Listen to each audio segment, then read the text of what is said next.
today's video, mag-rate nga tayo ng mga dating app na nagamit ko. Let's go! Disclaimer nga lang, according lang sa experience ko tong mga to ha. First dating app nga na ginamit ko ay ang Meet Me. Ang rate ko dito, 1/10. Meron nga ako nakachat, okay naman siyang kachat.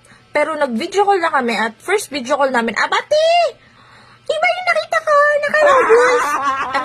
upo, nakatayo. Kabang-kabang ako at nabatay ko kagad yung call. Pagkatapos nung nanginginig ako, in-install ko kagad yung app. Kabado yarn. Although sanay naman ako makakita ng gano'n sa mga hospital pag nagka-catheter. Pero, iba. Iba siya. Isa pang ang app na nagamit ko ay ang sikat na Tinder. Ang rate ko naman dito, 5/10 naman.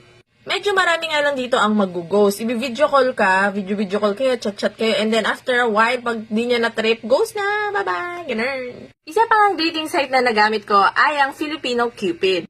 6/10 naman ang score ko dito. More on mature na mga